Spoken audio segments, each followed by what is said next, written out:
Cette pièce de théâtre présentée actuellement à Blois, Juste une cachette, c'est son nom, nous replonge dans l'histoire en pleine période d'occupation quand certains ont risqué leur vie pour sauver celle des autres et notamment celle des Juifs. 4 mois de travail ont été nécessaires pour écrire et mettre en scène cette pièce commandée par le musée de la Résistance. Le reportage est signé Amélie Rigodanzo et Benoît Bruer. S'il vous plaît, il y a quelqu'un? Qu'est-ce que vous faites ici, Esther? Nous venons du camp de la Motte-Beuvron. Eh bien, retournez-y.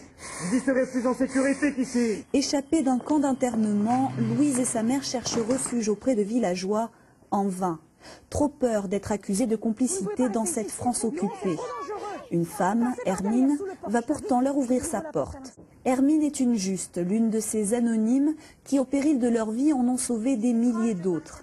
Des juifs et en majorité des enfants. Là, ceux qui sont mis en avant, c'est vraiment ces gens qui n'ont pas pris les armes, qui souvent étaient pas forcément au courant de tout ce qui se passait et qui ont simplement ouvert leurs portes, dit oui à un petit gosse ou à toute une famille qui était dans le besoin. Je connaissais pas vraiment l'histoire des Juifs, tout ça, donc une fois que j'ai compris ce que c'était un Juif et un juste, mais je me suis dit mais c'est vraiment extraordinaire ce qu'ils ont pu faire. À Blois, Juste une cachette est déjà une belle réussite. 4 représentations et plus de 200 spectateurs. Louise et sa mère ont aperçu hier. Ils fouillent le hameau. Allez.